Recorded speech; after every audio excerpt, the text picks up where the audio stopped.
Hello, everybody, and welcome to our community conversation. I'm so glad that so many of you could come tonight instead of last week. We were all really worried about what other things people would be involved in, whether we would have power. So it worked out really well to move it a week, and I see that people are still logging in steadily. So I want to start just by saying thank you. I speak for all of us at the Humane Rescue Alliance in saying that I don't know how we would have gotten through last year without so much support from donors, from volunteers, from community partners. And I surely don't know how we would have gotten through the year without our amazing staff, many of whom have joined the call tonight. I think that a lot was asked for us, and I really feel that the team rose to the challenge. And I also believe that we created muscles that we didn't think we were capable of having at the beginning of last year. And so I wanted to focus our conversation tonight on talking a little bit about 2020, our impact, some of the things that we did differently, some of the new ways that we reinvented ourselves. And then I want to be able to talk about the future and what do we see as our priorities and key areas of focus going forward. And then finally, we want to save a little bit of time for some questions and answers from you. So if we could please move to the next slide, let's get started.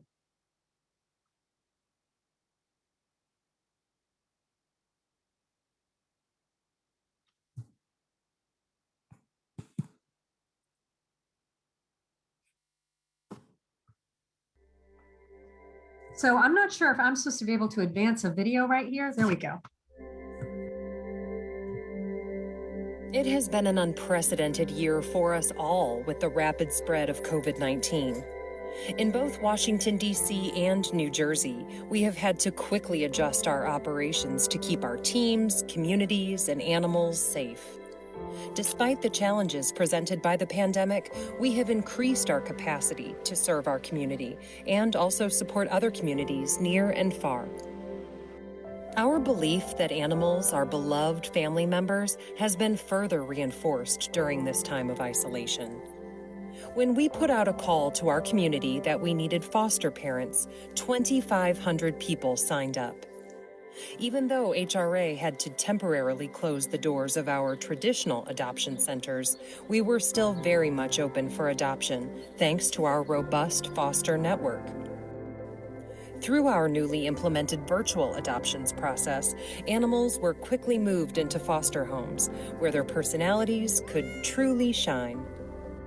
With the increase of fosters, we've also seen increased adoption rates for certain animal populations that are sometimes more difficult to find foster and adoptive homes for. Since moving to virtual adoptions, over 4,500 dogs, cats, rabbits, and more have been adopted. This model has helped us reimagine the adoption process going forward. Our innovative approach to adoptions gained national attention, and we were able to help other shelters build and implement their own virtual adoption programs. But we haven't just been helping animals.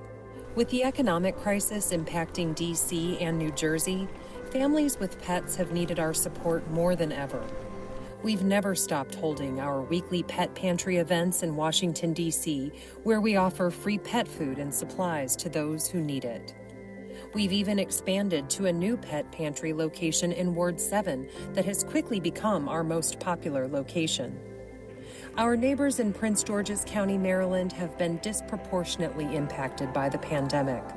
So we established a partnership with a local church, the Prince George's Office of the County Executive, and Capital Area Food Bank to distribute both groceries and pet food to those in need.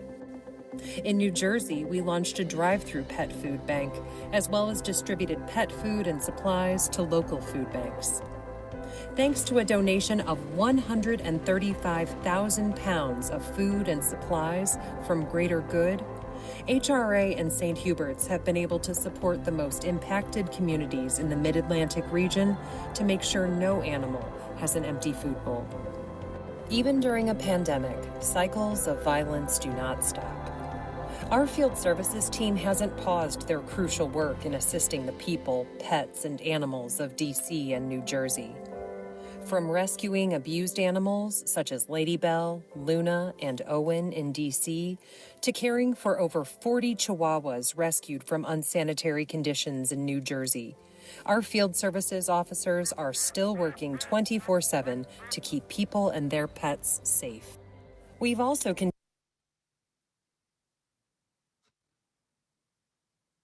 continued our transport program, moving animals from areas of need to places of opportunity. We've welcomed animals coming from Baltimore to Louisiana. Our partner shelters need our help to decrease the burden of overpopulation more than ever. Despite the numerous challenges HRA and St. Hubert's have faced during COVID-19, we have risen to the occasion to continue to serve our community. With a lot of creativity, teamwork, and support from our generous donors, we have been able to not only serve DC and New Jersey, but expand our reach to build a safety net for the most vulnerable animals around the country. We are committed to using the lessons of these uncertain times to better serve the animals and people of our community. The work we do every day is anchored in the belief that everyone deserves the joy and love that comes from sharing our lives with animals, and all of this is possible because of you.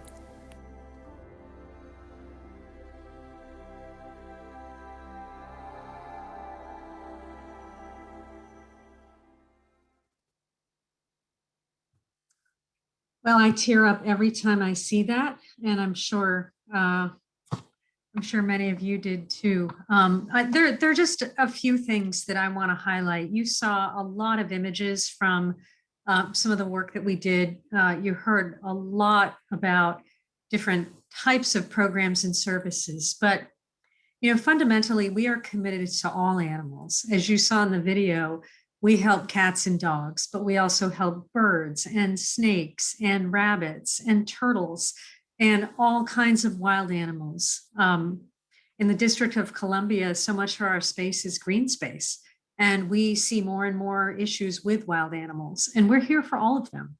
And it makes, I think, me and all of us on the team very proud to be able to do that. But it also makes the work challenging because we have to learn a lot about all those animals, not only to care for them, but to move them on to the next phase of their life. I think the other thing, there was a statement at the end that we really believe that all people should have the benefit of love and care with animals. And that is a real guiding principle for us going forward. So many people have been impacted so severely by the pandemic through loss of loved ones, loss of their own health, loss of jobs, loss of housing. What we heard again and again, though, is people wanted to keep their animals. And so I feel a deep sense of commitment to all of those people who fought so hard to keep their animals during a tough year, that we're going to do whatever it takes to help them keep those pets in what could be some difficult days still going forward. And I think the final thing I just want to emphasize is that we are a team of learners. We're a team of innovative, resilient creators. And we're very, very committed to using what we learned last year to be better for ourselves and for the animals in the community in the days and months ahead. So I'd love to just give you a quick highlight. And this is truly just a snapshot of what we do. We sent 15,200 animals home, either through adoption or through reuniting lost animals with their families. We had incredible volunteer support, despite the fact that we were under social distancing guidelines, despite the fact that people's lives were disrupted. Our volunteers gave nearly 60,000 hours to us.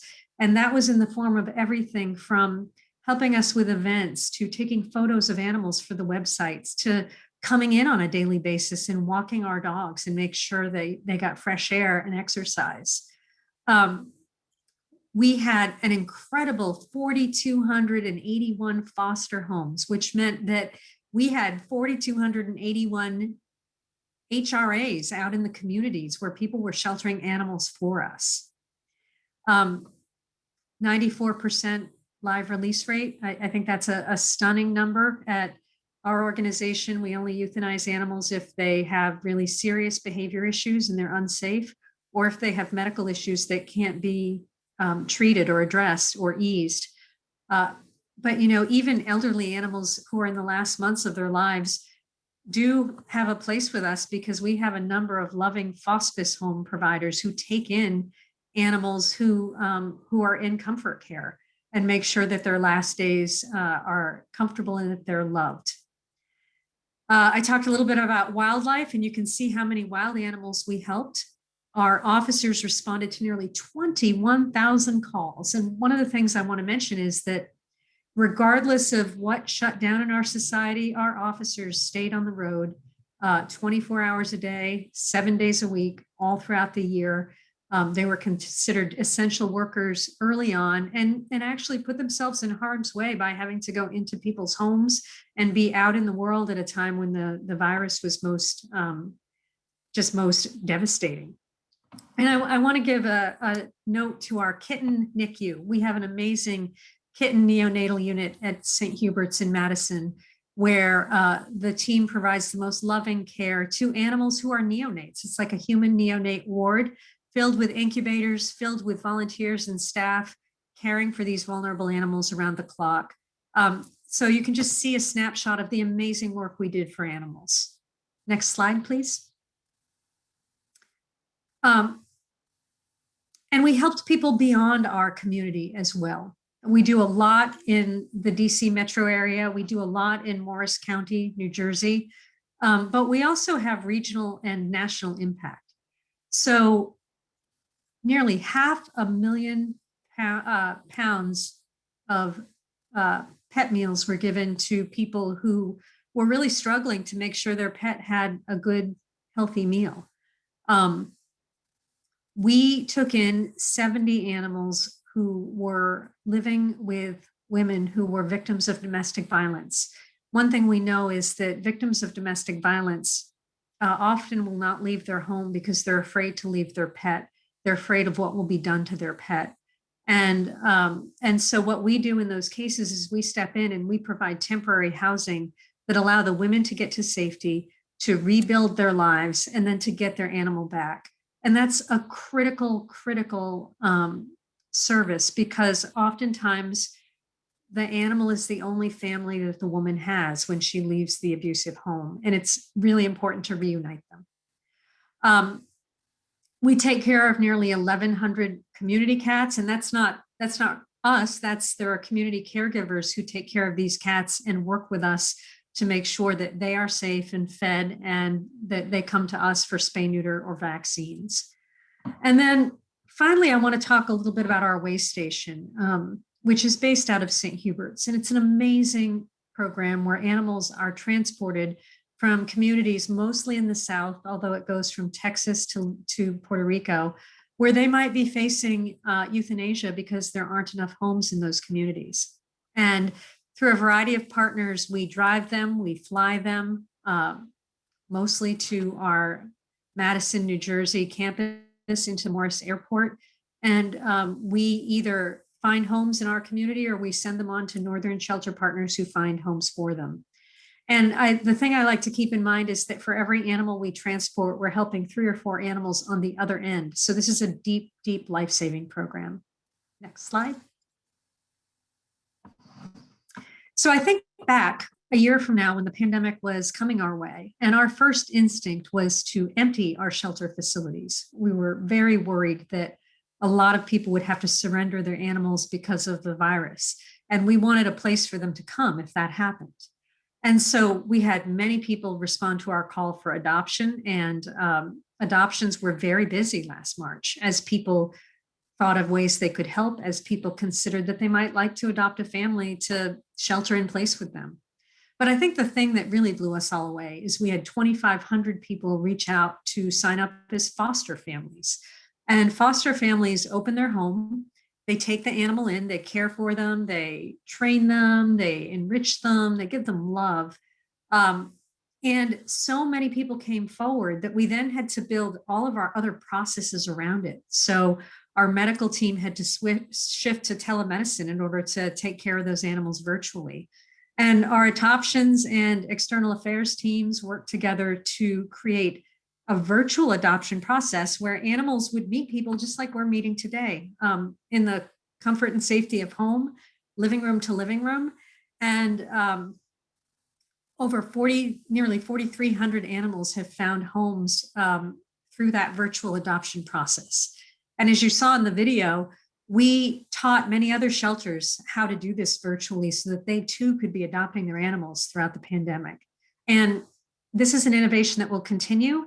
And we very much hope and expect that many of these foster homes will stay with us, because it's so nice to have the option of having animals live in homes and to essentially double our capacity. We also, our training classes run throughout the year normally, and they are everything from basic socialization to dealing with really difficult behavior issues. And so our behavior team and our external affairs team and others came together to create 50 training videos so that we could continue to provide people with that behavior support. Next slide. And I talked a little bit about the way station and what it means for the animals. For the animals, it means life. For the animals, it means a second chapter, a new chance. For the shelters, it means that they have more bandwidth and more space, because we take some of the animals from them, find homes for them. Then those shelters are able to take in more animals, or they're able to have the bandwidth to develop new programs and services, or they're able to have a little bit extra time to fundraise. So while the way station is a life-saving transport program, it's also a community capacity building program, because those shelters get stronger and their communities are better served while we're saving the animals' lives. And we wanted to show you Andrea, who was the 15,000th dog who was rescued through our way station. And little did she know when she got off the vehicle that she was going to get first bite out of the cake. But that was really a special day, and especially so because most shelters stopped doing transport during the pandemic, but we never did. We kept going, and we were able to celebrate this really special milestone of 15,000 lives saved. Next slide. So our field services department has multiple components to it. We have someone who manages our wildlife program and gives advice to people who have wild animals coming into their homes. We have humane law enforcement officers. They're cruelty investigators. They are like detectives. They get the call when someone suspects an animal is being abused or neglected. And they do everything that multiple police departments might do. They secure the scene, they collect evidence, they pursue the investigation, they transport the animal to safety, and then they work with the U.S. Attorney to build a case. And so their jobs are very complicated and very difficult, but they responded to nearly 1,700 reports of cruelty last year. We executed 24 search warrants, and we were able to bring in 220 animals who were suspected of living in cruel conditions, and they're in our loving care while we seek prosecution for cruelty. We also have a team of animal control officers, and they are really doing they're doing field rescue of animals. They're picking up lost animals who've gotten separated from their owners. They're rescuing wildlife, and they do really important community work. And as you saw, their work might involve helping a deer get out of the DC tidal basin, or helping a mother duck and her ducklings get from a busy street to a safe park. In the city, we often have ducklings and small animals who fall into the grates, and we have to rescue them. So the stories we could tell you every single day of the work our officers do would just absolutely blow your mind.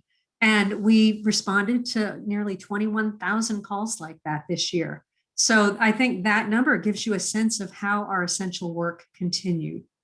And we had two especially touching stories: Nova, the cat, and Lady Bell, the dog, whose lives were changed because of our intervention.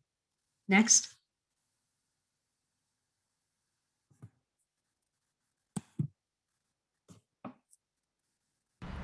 Attention all officers, this is ACO number 8. I'm requesting assistance from a ravine adjacent to the Fort Cotton Metro tracks. I have located a white-colored female pit bull with multiple wounds throughout her body. She is barely responsive. HLA 4 arriving on scene. In the afternoon of July 12th, we got a call from a concerned citizen who noticed a dog lying near the train tracks behind the Fort Totten Metro. We didn't know the extent of her injuries or even that she was injured when we first got the call. But when we arrived on scene, we found her unable to walk, lying on a tarp, covered in urine and feces, swarming with flies, and we noticed that she'd sustained a number of injuries, some of them quite severe, most glaringly a gaping wound above one of her eyes that was infested with maggots. Of all the cases we see, Lady Bell's is definitely one of the worst that I've seen in recent memory. Shortly after I arrived, she was rushed to Friendship Hospital for Animals, where we take our most critical cases. I think without our quick action, she wouldn't have made it. Originally at the emergency clinic, they had given her a pretty poor prognosis given all of the injuries and all of the health conditions she had when she arrived. The wound on her head was much more severe than they had initially reported, and it was consistent with a sharp object, likely a knife stab wound, that had fractured her skull. And then when I cleaned up that eye a little bit further, it was evident that that was also a deep laceration that was consistent with a sharp object. She was very poor body condition, which was likely contributing to her inability to walk or even want to stand. That in addition to her arthritis that we noted, and then she also had 2 hernias. Luckily, when we got in there, it did seem that miraculously it did not affect the actual globe. So we're very lucky that we were able to save that eye. Days after, when I checked in on her condition, I was shocked when I found out that they had saved her eye and that she was up and about. We initially offered a $5,000 reward for information leading to the arrest and conviction of the person or persons responsible for this act of cruelty. The reward was actually later doubled. We did get a tip from someone who thought they recognized Lady Bell from their neighborhood. And we really rely on information like that from the community in these cases.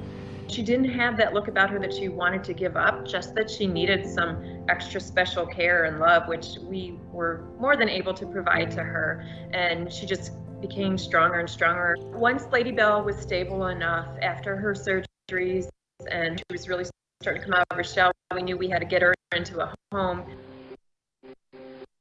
We had a foster step forward who was the perfect match. At first, it was just walk a few steps out front, go to the bathroom, come back. And she just really was shut down and unsure about herself. She had a lot of trouble getting up and down and a whole lot of trouble walking. She was really wobbly, so sometimes she'd stand up and just fall over. Around a month in, I was able to take her for a couple of miles hike in the woods. After fostering her for more than almost 4 months, I went away for a week, and when I came back was the very first time she gave me a kiss. And it's just so amazing to see her, especially sitting curled up on the couch and the blankets and stuff like that. It's a different world from that picture we saw of her with her wounds and sitting on that tarp abandoned. It's just a complete 180. I think I'm just most surprised by her absolute willingness to trust and be open to people and experiences. She seems to have gotten through her experience with a whole lot of spirit still intact.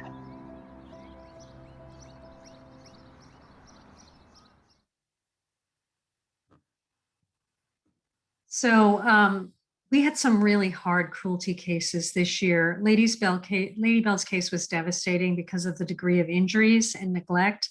We had some sexual assault cruelty cases. We had other really extreme forms of abuse. And it's hard to know if that was part of the general societal desperation of the pandemic. But as you can imagine, these cases are really hard for our team because we have people come here because they love animals and then see the absolute worst that people do to them. But I think they also feel an incredible sense of empowerment that they can take an animal, a dog like Lady Bell, who has suffered so much, and put her on the path to a happy life. And I can tell you that earlier today, I was in a meeting with Lady Bell. She was eventually adopted by our new VP of operations. And Lady Bell may have more clothes than I do. And she is certainly living a good life, and she's up to 3 or 4 mile walks. So it is a testament to the work that you support and the work we do, that we can take the most broken of animals and we can offer them a real second chance. And part of that is through good old TLC, and part of it's through reaching out to foster homes. Part of it's our medical team. We have a really professional medical team who are deeply committed to saving every life.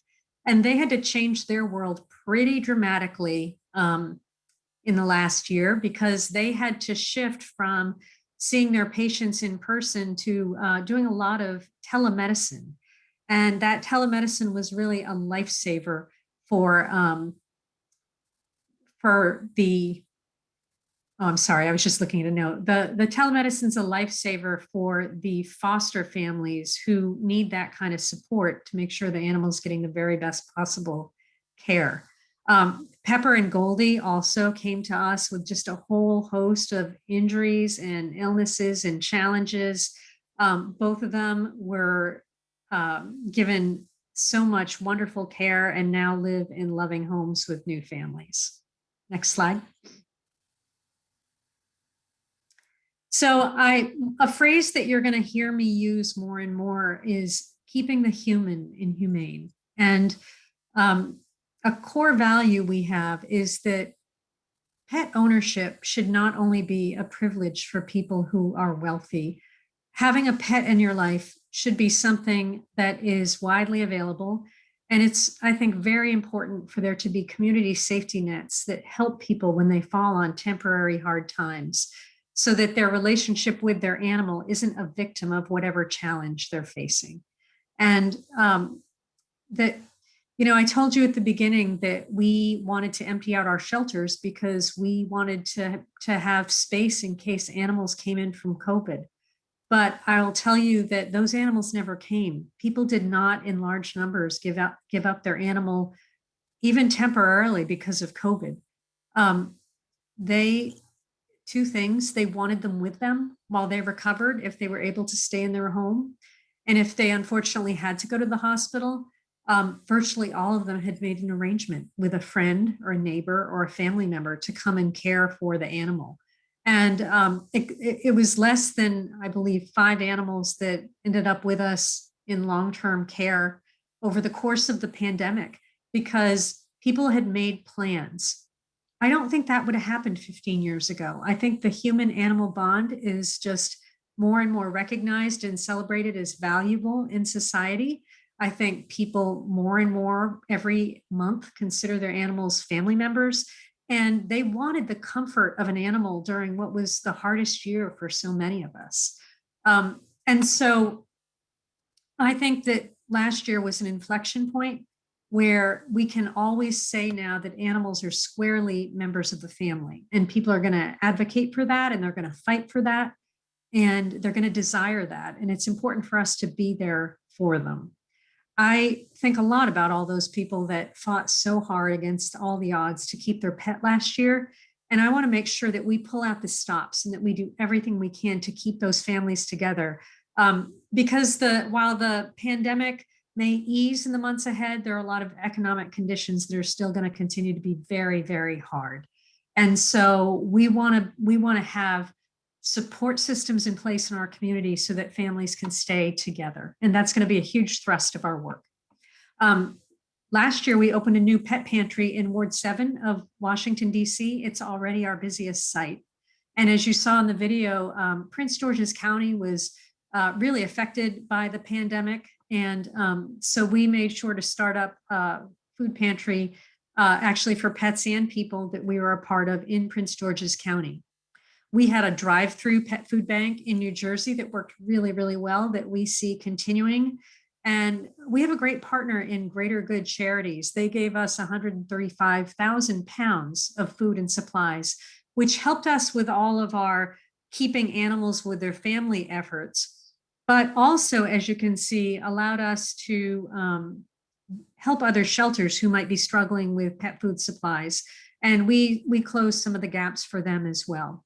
But altogether, we have 61 community partners in our food pantries. And this is critical because I think going forward, we have to integrate ourselves with more human social services because the problems that cause animals to come to us are not usually animal problems, they're usually human problems. So we need to work together with our human service provider partners to close those gaps and to provide that safety net.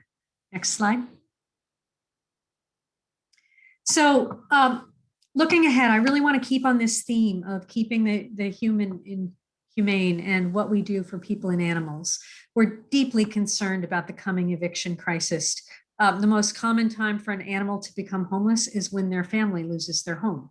And so we're advocating for greater protections for those facing eviction to prevent needless relinquishment. We're also considering how might we use some of our extra foster capacity to provide temporary housing for animals when people become homeless or are having to search for a new home because they were evicted.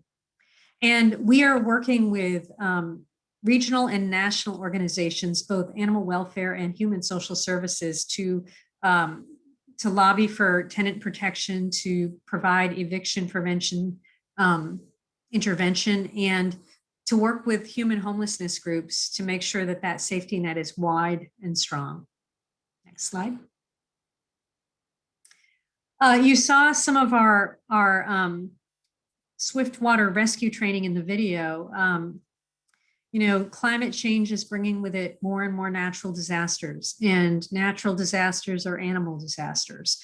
I think the most devastating disasters, natural disasters, come from hurricanes and flooding. And so we got a grant from, we got a gift from a long-term donor of ours to train our staff in doing swiftwater rescue, which is a very specialized form of rescue. You have to really know how to keep yourself safe and your team safe if you're going to rescue animals. So we had 21 members of our team receive certification as emergency responders, and now we're ready to deploy at a moment's notice. We did deploy in September after Hurricane Sally to help with emergency response, and we expect more of it this year. We're planning to train another 20 staff, and we will essentially be an East Coast rescue support team who can go in during these crises and help the animals. And by the end of this year, we'll be the biggest disaster rescue team in the country. Next slide. So we will continue with all the things we have always done to intervene, to support and advocate for animals. We will continue to shelter and adopt. We will continue to investigate cruelty and neglect. We will continue to rescue and to help wildlife be in safe places and to adopt and find new homes.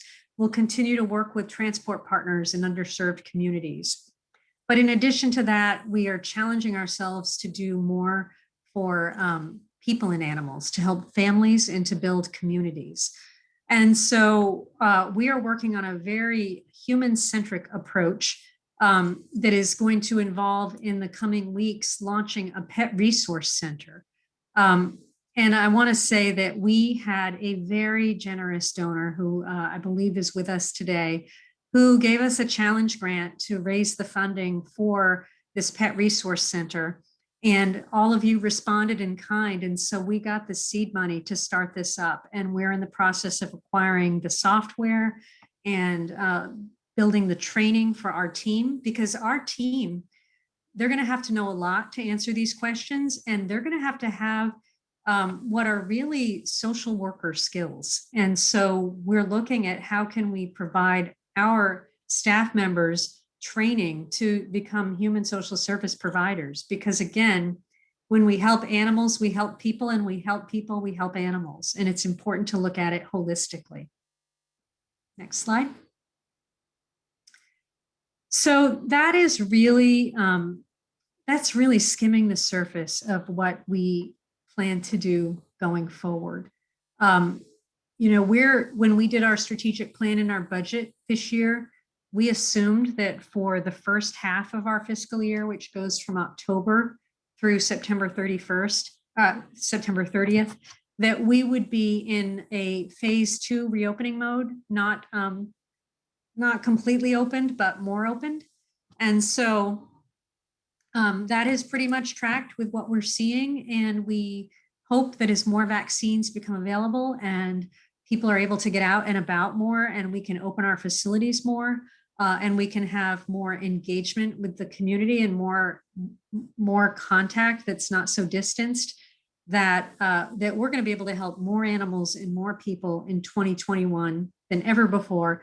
And I think that's in large part to the fact that that we were able to learn and be innovative and take on some new approaches that caused us to really go through everything we do and challenge ourselves as to whether we should keep doing things this way or should we reinvent ourselves going into the future. So I'd like to spend the rest of the time answering any questions that you might have. Lisa, the first question is about the future of foster care at HRA. So foster care has played a significant role in helping HRA navigate the pandemic. Can you talk a little bit about the role you see foster care playing into the future as communities start to open up? Yes, thank you. You know, fostering is something I feel really strongly about. One of the ways that I try to stay close to the mission, because let's face it, I have a job where I'm doing a lot of things that aren't hands-on care of the animals. And I came into this work because I wanted to be hands-on with animals. So one of the ways that I stay connected is through fostering.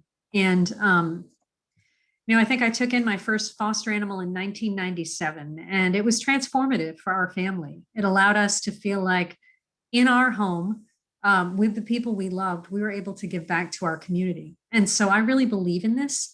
And, the most common question I get from people is, how can you foster? How can you give them up? And what I always say is that, I've fostered 200 animals, but I've made 200 friends, because the people who adopt from me, who adopt my foster animals, they stay in touch. They often ask me to pet sit. They send me updates on a daily basis. And so fostering is deeply rewarding. I think that the threshold to new fosters is just that question of whether you can do it, whether you can handle it emotionally, to take an animal in that you're going to have to give up at some point. We had 2,500 families sign up to foster because we were in a pandemic emergency, and it was something people thought they could do. And for the 1,000+ people who actually signed up as fosters, they know now they can do it because they've taken an animal into their home, they have counseled a prospective adopter, and they have let that animal go into a new home. And so now they're in the program. And, it caused me to question why should animals be in shelters? What animals do we need to have in shelters? And that's a hard question, because there has been a spate over the last 20 years of organizations throughout the country building beautiful new shelters that are really big and have lots of kennels. But I think we have to ask ourselves, is that the best place for the animals to live? Because regardless of the TLC of our amazing staff, it is still institutional life. It's not natural. And they're living naturally now. They're living on they're sitting on the couch, they're sleeping in people's beds. And so I think that that is better animal husbandry. That's better animal care. and that we need to challenge ourselves to house animals like that as broadly as we possibly can. Now, there's always going to be a place in shelters for animals. Not, some animals don't really need a foster home. They just need a place for adopters to see them because they're pretty resilient. And they come in and they don't need a lot of training and they don't need a lot of medical care, and they're ready to go out with their new home. And so for the animals that we think will move really fast through the system, why not just keep them in the shelter where adopters are coming? But for animals who need that something extra, a foster home is going to be a better place for them. So my intention and what I'm challenging the team to do is to build that foster program to its greatest capacity, make sure there are good support systems around it, and then see how much we can do. And remember, we have this robust transport program. Every cage that we free up is an animal somewhere who's going to die that week, who has a place to come. And I have been on both sides of transporting. I have been the shelter that goes and gets animals from those communities. And I have been the shelter that begged other shelters to come help us. And I know how hard that is.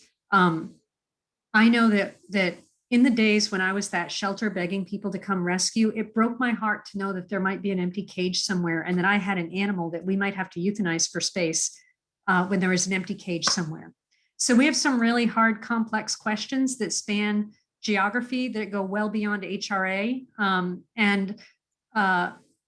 And it's about being a good citizen of animal welfare. How do we help the most animals that we can? How do we help the most shelter partners that we can?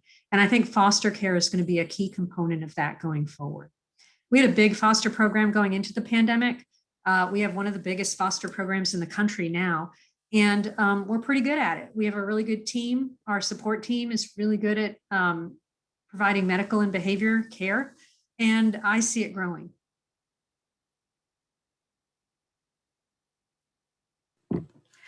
This next question builds on foster care some. Can you talk a little bit about the role that you envision our facilities playing into the future in both DC and New Jersey? Sure. So the question that I'm asking people on our team is which animals have to be sheltered and why?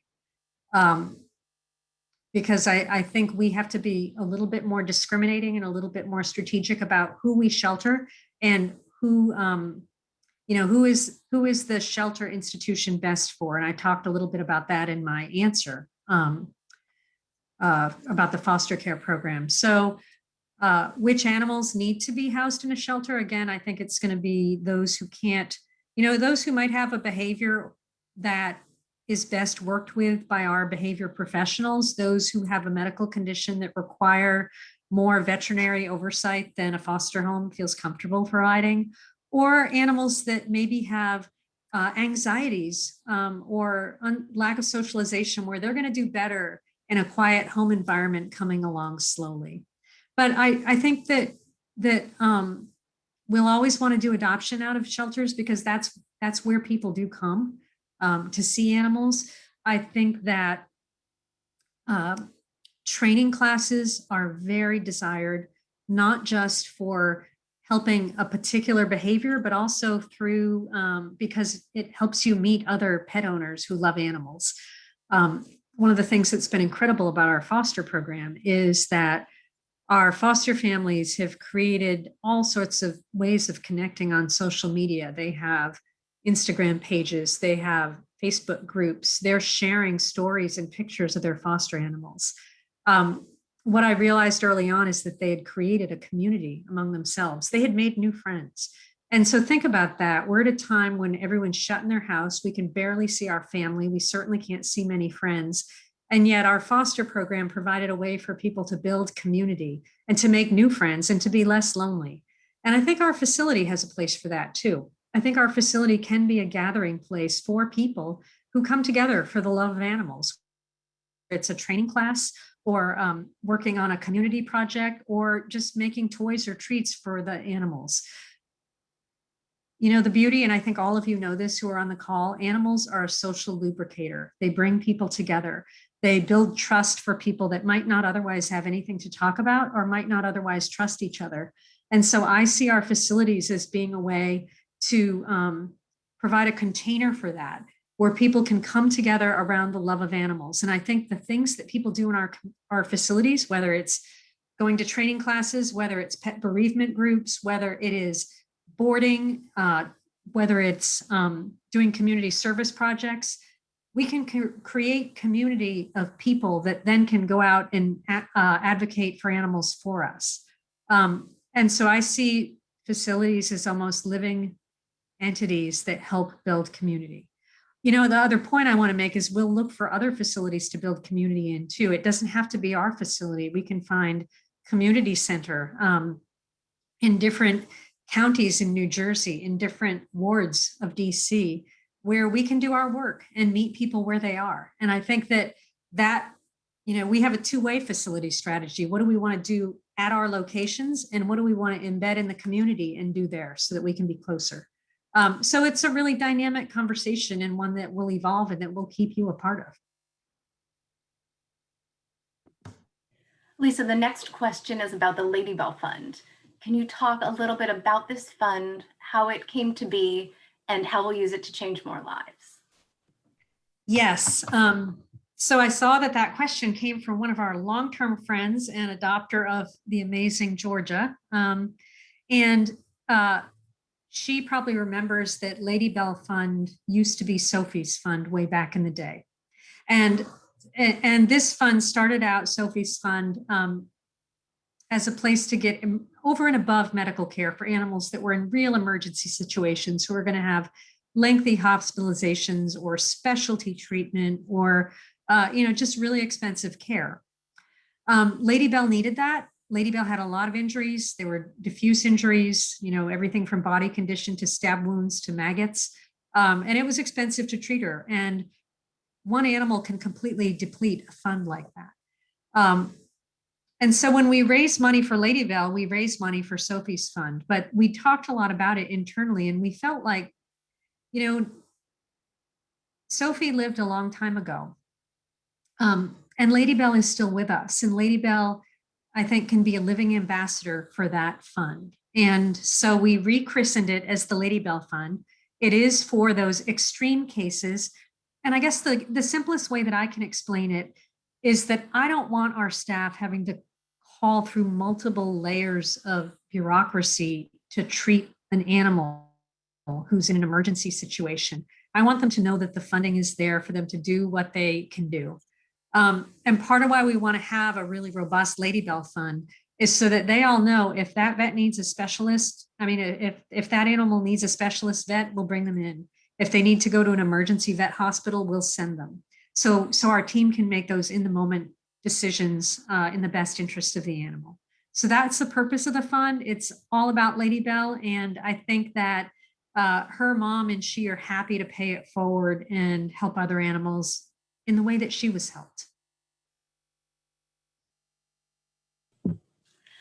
Lisa, the next question is about how people can help. It's from a former volunteer who doesn't live in the area anymore and wants to know, how can people help us when they're not physically on site with us?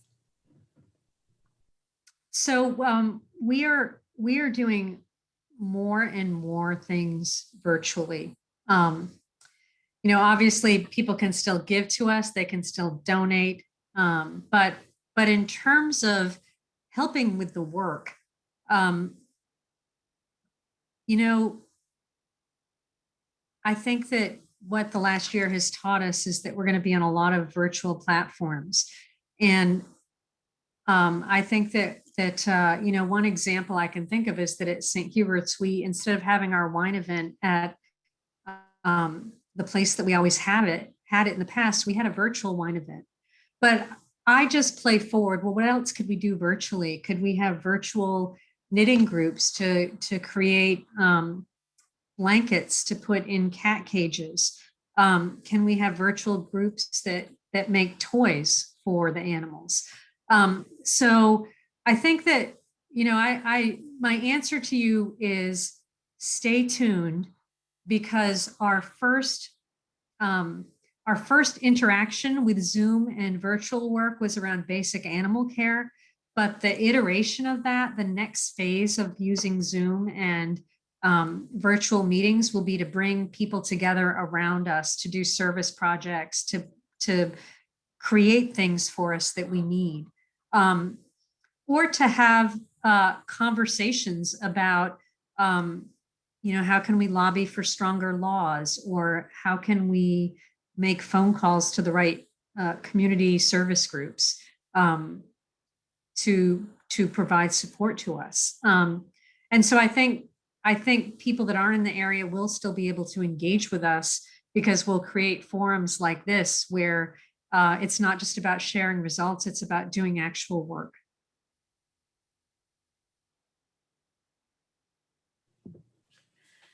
The next question is, you mentioned HRA has the largest rescue program in the country. Would you say more about this, please? And is this about rescuing in natural disasters and emergencies? Great question. So yes, I mean, we've got 21 people who are certified. We're going to train another 20.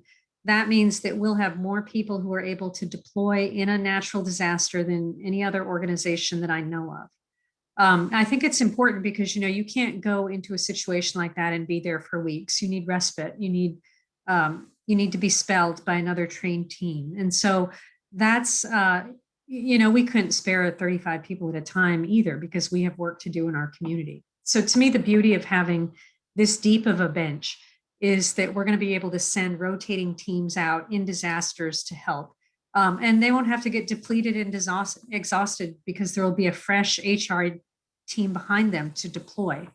I think right now we're thinking mostly of natural disasters. And again, that's hurricanes and floods. And they're more and more of an issue. There are more and more weather events. We certainly have seen flooding, Hurricane Sandy in northern New Jersey, and along the Gulf Coast and the Atlantic Coast and the Outer Banks. And we've been deploying kind of here and there over the years, but this gives us a team that can be, we know, okay, two teams, team 1 and team 2 are going down now, and they're going to be spelled by teams 3 and 4. And we can be there to help those exhausted frontline communities. Because remember, in a disaster, when a lot of animals need to be rescued, like with Katrina or Sally or Sandy, the people have lost their homes. The folks that run those shelters have often lost their homes. It's a lot to ask of people to come work in an animal shelter when they're also temporarily homeless themselves.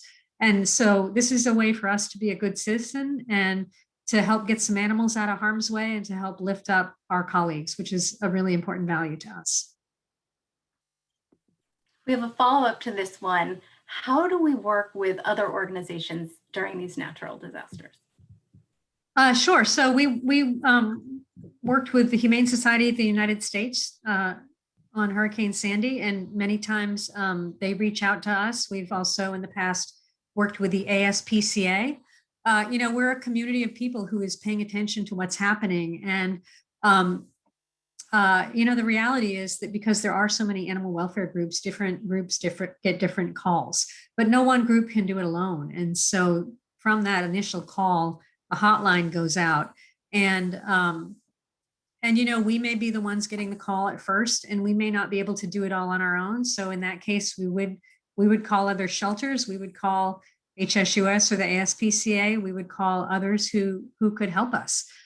This is about linking arms, and this is about not having ego, and this is about pulling together and keeping all the people safe that are doing the work so that we can keep the animals safe. The next question is about reopening. Can you talk about when you envision returning back to normal and what normal might look like at HRA? I'm not sure that normal will ever be the same, because, the big questions that I ask myself as the lead executive and that we all ask ourselves is, what percentage of our team will come back to working on site permanently? what will our workspaces look like? I've talked a lot about who we will shelter. So I think to answer that question, we'll probably not ever be exactly the way we were before this. We're relying on advice from government officials. We're relying on mayoral and governor decrees about what we can and can't do. We're also relying on the vaccine. And the good news is that in DC, our frontline essential workers, the people who are critical to ongoing government relations, and the social support groups that do in-community work have been approved for vaccines. And so our staff is being vaccinated in DC as we speak. Many of them have gotten their second vaccines, and to the extent that people have 2 vaccines in them, they can get back to normal a little more quickly. The answer is a little more complicated in New Jersey because our work was not included in that early round of people getting vaccines. So we're having to wait a little bit longer. But I will say that as soon as we're not in surges, as soon as we don't have these weird variants of COVID threatening us, as soon as our staff is vaccinated, and as soon as we can have people more physically together, we will do it. But frankly, it's a kind of week by week emergent situation that we've got our antenna up and we're making a call on a week by week basis, what we can do on site, what we can do in the community, and what we need to do virtually. It's an ever-changing, it's a moving decision. And I realized, I would love to be able to say this date. I know that would be much more satisfying than the answer I just gave, but I can't, just because there's so many considerations here. We've got to keep as many people and animals safe as possible. And we're just juggling a lot of considerations at any one time. So for our last question, can you talk a little bit about our food distribution during the pandemic? 135,000 pounds of food sounds like a lot. Can you tell us about how that compares to what we would distribute in a normal year? You know what? You caught me on that one because I can't give you off the top of my head what we would distribute in a normal year. So let's Andrea, make it sure that we can get that answer out to people. I can say that it's probably 3 or 4 degrees magnitude what we would normally do. Part of it is because we added additional sites for our pet pantry. Part of it is that we had the good fortune of having some very large foundations in animal welfare give us food. And I think that because they have seen us distribute animals so effectively, and I know that's a horrible way to say it, but the transport program is a logistics program.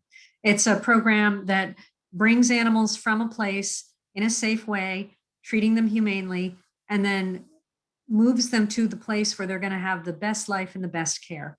And that's a very complicated logistics operation. And so was the food distribution. And so I think that we probably got more food than a lot of people because people have seen us do the logistics around transport.